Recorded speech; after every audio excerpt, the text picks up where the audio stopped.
Hello, I'm Steph from iDriver Classic, and today I'm showing you a car which funnily enough was only requested on the channel the other day, but I've had in my pop down to review section for about a year now.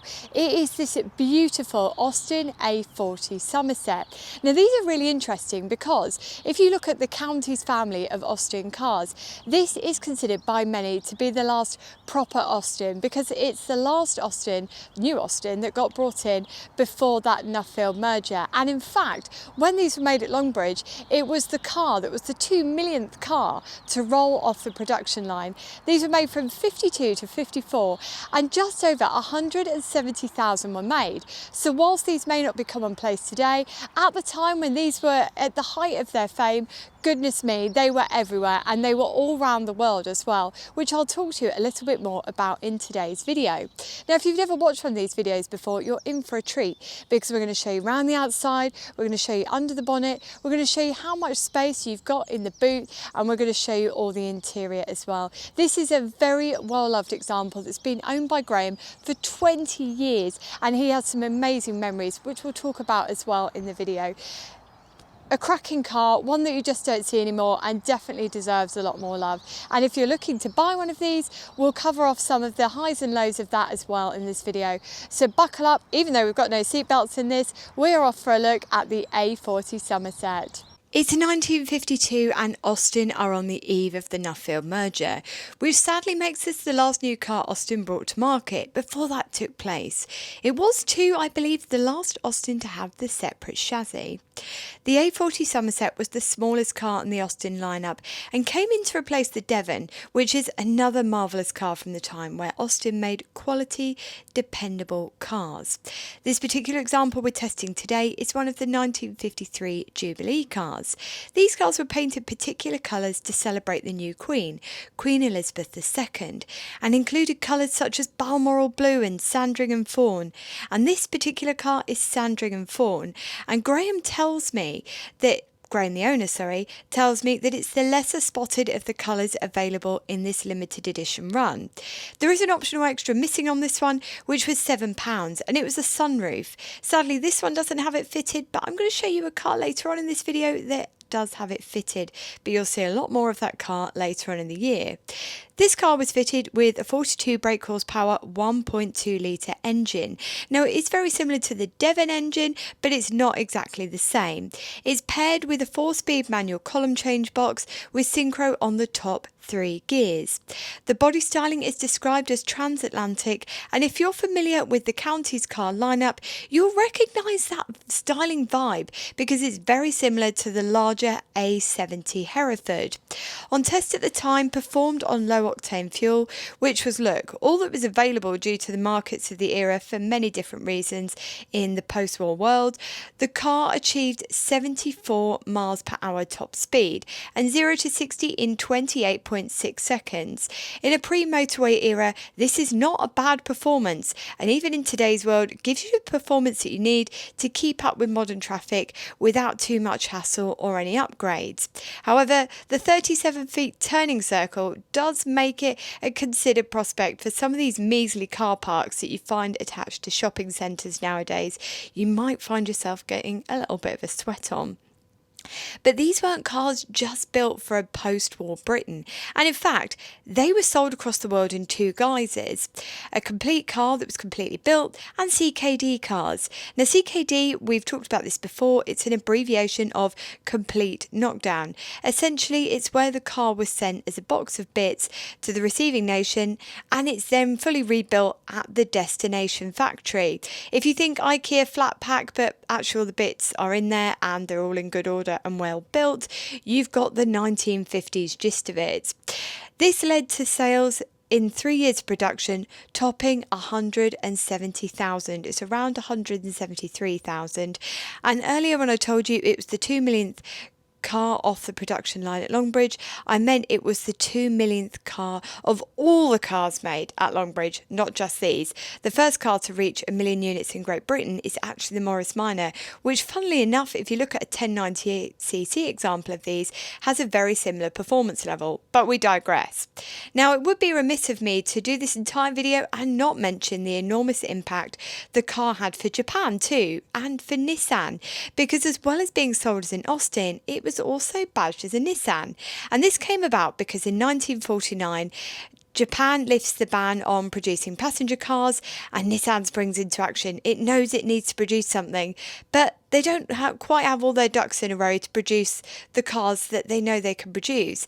So it's decided the most efficient way to proceed for the company was to technology share with a known good entity who could provide CKD cars. Now, Austin step into this because they produce good quality small passenger cars, which is perfect for the market, and they've got a strong presence in America. And Nissan go, right, that's who we're going to pick. The first of these Austins still exists in a Japanese museum, and the partnership ran from the deal being struck in 1952, and then they start producing these CKD cars in 1953 until 1959. And for me, it's a massive shame that Austin no longer exists, but Nissan survives in 2025. Both of these manufacturers should be with us today. Overall, the car was a success for Austin, and the car was replaced in 1952 with the far more modern looking Austin A40 Cambridge, and the Japanese factories at this point, when production ends, swap into the A50 Cambridge. Now, before I start talking to you about the dash, there's something I want to point out for you that if you haven't already noticed, needs to be made apparently clear to you at home, is that if you look at the dash, you'll notice that it looks the same on one side as it does the other, so the dash is mirrored. There's a reason for this. So after the war, the government brought in a policy in the UK which was known as the export or die policy, and the idea was that companies had to export a certain percentage, and it's really high, it's like 80 or 90% of the cars that they made abroad to access the steel quotas that were available to them in the UK and to help boost the UK economy.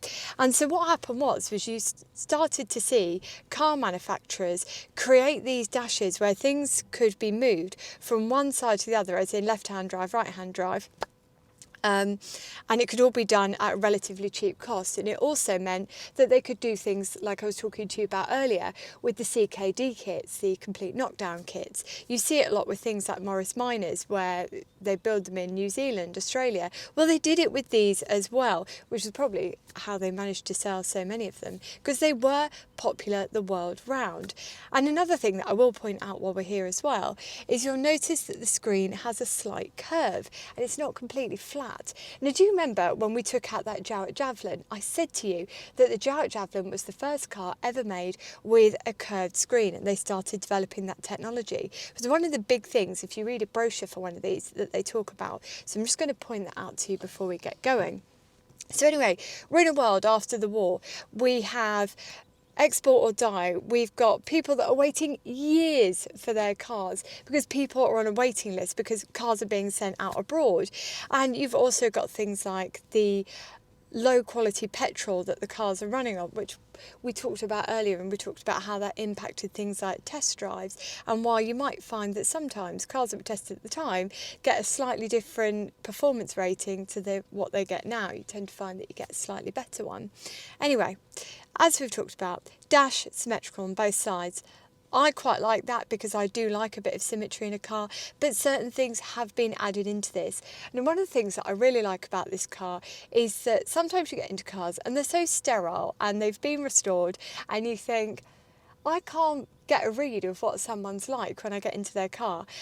I get into this car and the first thing that I get is how much Graham loves this car, and there is love woven all throughout of this car. And something that's really important to show you actually is that there's a little plaque over here for a lady called Zoe, and Zoe was the love of Graham's life, and sadly she passed away a little while ago.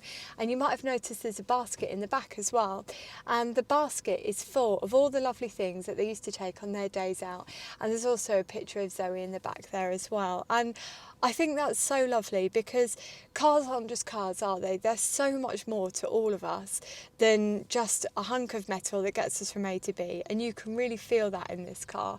And it's so nice. And Graham was telling me that the reason that he owns one of these is because his dad had one and he's had 8, and this is the one that he's going to keep, and he loves doing little bits to it.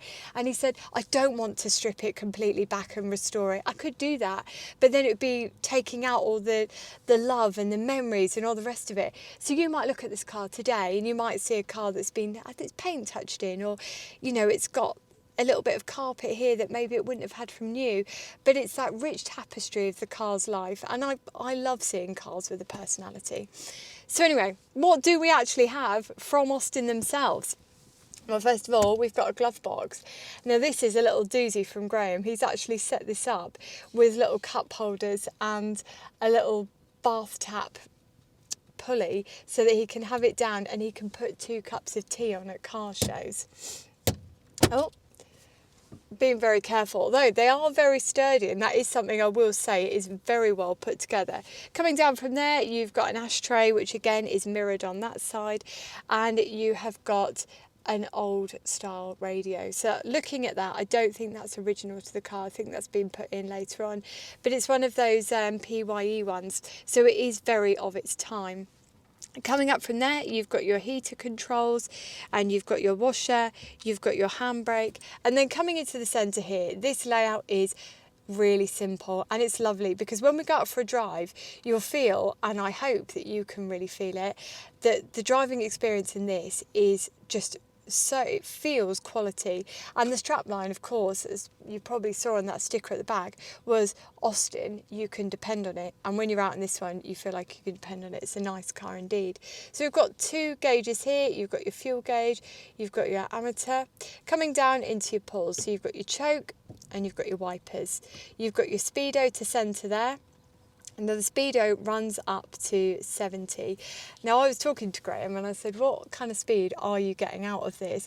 And he said, really, I'm quite happy sitting in the car at 45 to 50. But he said, when my dad had one and we used to bolt it down to Plymouth from up here, he said he reckoned he could get over 70. He would have it to the end of the read. So blimey, I reckon it would probably do it. It does feel quite sprightly when you take it out. Coming over from there, you've got your oil pressure gauge and you've got your water temperature gauge there as well. You've got your panel light switch and you've got your starter on there as well. Opening that up again, you've got a glove box which mirrors as you had on that side, and you've got a little light that's been put in just here. Now I don't know if you noticed, but we have trafficators on the outside of this car. The trafficators have been taken out of use and it's now just on standard indicators. Now a lot of people might say, well, why wouldn't you keep it on trafficators? If you've never seen how people in Great Britain drive, you won't get it. But if you have trafficators on your car, no one knows what they are, no one pays attention to them. So I'm a bit of a purist myself, and I completely appreciate why you would swap a car from trafficators to flashing indicators, because you've got more chance of being seen, less chance of someone taking you out in an accident. Now when these were new, you did only get one sun visor as standard, and on here you've got an ID plate, so that tells you the car number, the engine number, which match by the way, the manufacturer, which is the Austin Motor Company of Longbridge, Birmingham, England. I mean, that is a nice bit of kit. And look, Graham's actually bought another sun visor for the passenger side, and that also has one of the identity plates on there as well. This is a sumptuous beast. It's much nicer than I was expecting. I don't know why, but I thought it was going to feel quite pared back inside because I've never been in one of these, even though historically every county's car I've got in has been a quality bit of kit.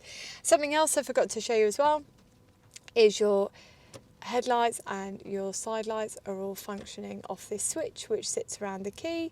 Now the starter on this is a pull start, so have a little listen to that 1.2 engine.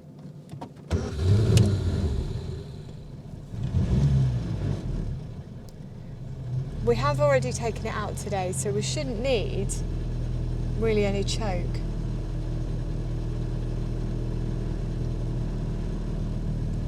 There we go. That's nice.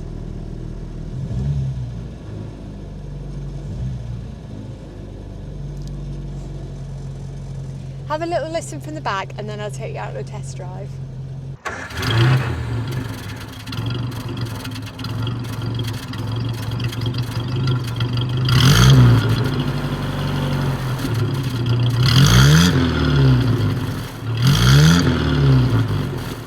Right, let's go on an adventure.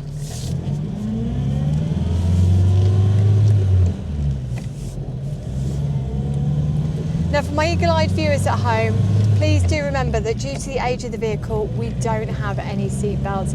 So please don't think I've forgotten, we just simply don't have them. And that is us up into 4th gear there. Now you may have noticed that I wasn't reaching down to change gear. This is on column change.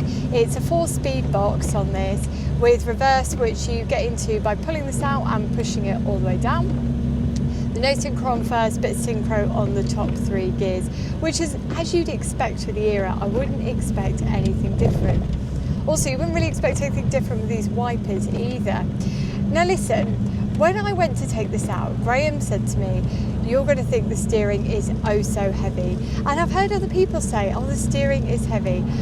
But let me tell you now, this is really no heavier than a lot of these 80s things that you get without power steering. It's absolutely fine. Do not let that put you off if you are considering buying one of these or trying one out on test. And in fact, it drives like an absolute angel. It is beautiful. I can't get over how much I like it. Now, if you've made it this far in the video, I'm going to tell you a little secret that perhaps I'm going to get in trouble for telling you. There is a reason that we are here today. Because there's a bit of a story. As I was saying earlier, Graham has owned 8 of these, and one of the ones that he and his family once owned recently came back up for sale in a bit of a sorry state, and in fact it was meant to go off to the local scrapyard and Graham saved it, but he said realistically I'm not in a position, I didn't think we were in 4th there, realistically I'm not in a position to put it back on the road, and so he's offered it to me at an absolutely ridiculous price that I don't think I can refuse. And I had a look at it earlier, and I'm not going to say too much about it, but here's a spoiler image of what might be coming for us. And I said, you know what, before I commit to this, because obviously it's going to be a massive old project to do after Ken, I said, let's take yours out for a drive and see how we feel about it. Because sometimes you get in a car, and I remember getting in that Simca Ronde, and I thought I was going to love that, and I hated it. And I've got in this, and heads up, I like this more than I thought I would. It's a really nice car. It doesn't feel as antiquated as the look of it might say to you, because I think people look at this sort of shape, that very kind of bulbousy, rounded shape of the 40s and 50s, and people get fixated that it's going to be some sort of antiquated beast that won't keep up with things. But look, I'm putting my foot down, foot barely touching the pedal, and it is charging up this hill with absolutely no problems whatsoever. The handling is light enough, I'm certainly not put off by it. It's easy enough to manoeuvre, and it's so quiet inside, and there is so much room. And that's what I love about an old car, is I like a good bit of room, I like a good bit of quality, and this has it in spades. As I say, I like it a lot more than I thought I was going to. And in fact, driving this one has made me think that I would really like to take that project on. So look, you're not going to see it on the channel for quite a number of months, because we need to get Ken finished, we need to get a number of other bits and pieces done, but I think we're going to take it on purely based on testing this out.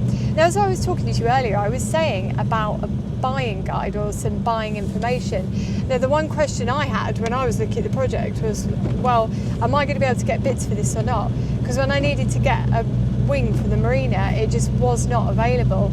And I was talking to Graham, and there's another Graham in the club who looks after all the spares. So you've got David Kingsley, who bought all the stuff from Elpart, who now runs Longbridge Spares. He's got all the new bits. And then this chap Graham that you are able to buy parts from if you're a member of the Austin Counties Car Club. He has all the other bits, but crucially as well, he has knowledge that he's happy to share. Now for me, that makes it an easy thing to take on, a little bit like that standard 10 that other people were frightened of, because you've got that passion, that knowledge, and those parts available as well. Panels, of course, aren't as freely available as something like a Morris Minor or a Mini or an MGB. However, good quality used bits and pieces are out there, and if not, someone's got an idea of something that you can make, do and mend. So that for me makes it a doable prospect. So we're probably going to do it. Now coming along here and driving this, it's a really lovely vehicle for the era, and it does feel quality, because sometimes people have connotations or associations with brands and they think something is a certain way. A really great example, apart from Austin, is probably Rover. So if you are of an older generation, or your taste in cars are slightly older, when you think of a Rover, you might think of glorious beasts like the P5B, the P6, the P4, and think that's what Rover is to me. If you are of a different generation or a different age, you might think of the Rover Metro or the Rover 200, 400, and think of the brand in completely different context. And Austin is a little bit like that as well. If you get in one of these older counties cars, you realise that Austin was a quality brand that made cars that you could buy and keep going for a lifetime. If you are of a different generation, you might think of the Maestro, you might think of the Montego, you might think of the Metro, and you might have a completely different idea of what Austin means. This is what Austin is. This is meant to be the last, or certainly badged by some as the last proper Austin. And now that I've come out in this, and I've experienced this, and I've experienced a few of the other counties cars, I get it. I totally get it, because this is worlds apart, and you can see why people went for an Austin. It's quality, everything that's been put together is so nice. I mean, you look at this car, and no slight to Graham whatsoever, it's not a concours example. We get to take something out that's used, loved and enjoyed, so we get a good feel for what it's like after a lifetime of fun and love and enjoyment, and it still feels a really great car. And that for me is wonderful. What would I change? Well, I don't know. I think I'd probably like a 2-speed wiper, but that's not realistic for the age of the vehicle, is it? Because I wouldn't be getting a 2-speed wiper. But I do think a more sturdy wiper would be an attractive proposition on this. I'm very happy with the column change. That for me is not a problem. In terms of column changes that I've used, do you remember I took out, what did I take out from Joe's dad? Was it a Zephyr Zodiac? It was one of those. And I remember saying that it was one of the nicest column changes that I'd driven. This as well is a lovely column change, and sometimes they're a bit notchy from cold. This hasn't been the case on this one. It's changed consistently well all the way through. So if you are going out and testing one of these and someone says to you, oh, it's really difficult to change, it's really notchy and that's standard, I don't think it is, because this one is just absolutely lovely. It's so easy to drive. I think people sometimes get a little bit nervous about column change, but actually it's just a slightly different way of thinking.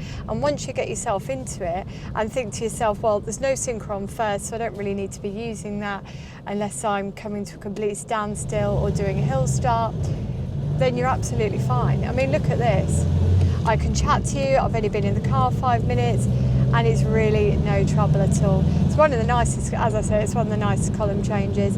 Steering, yeah, it's slightly heavy, but it's certainly not off-putting. It's not like trying to manoeuvre a lorry, for goodness sakes. It's absolutely fine. And I think that if you've only ever driven modern cars, you probably will find it something that you need to spend an afternoon getting to know. But have you ever bought a car really and got into it and felt instantly at home? I doubt you have. So again, it's just one of those that you need to get into. There is a fantastic level of support for these counties cars. They have a wonderfully warm, friendly, supportive club. I've met some lovely people through it, lovely man called Alistair and various other people, and yeah, brilliant. I'm trying to think what else I would change. I don't know. I'm very at home, I'm very comfortable in this car, and that for me has solved it to it. So much so that I think I'm about to take a project on. Whew. Anyway, Lots coming, lots to do, but for me today it's been a pleasure to share this beautiful Austin A40 and Sandringham Fawn. But until next time, take care and drive safely.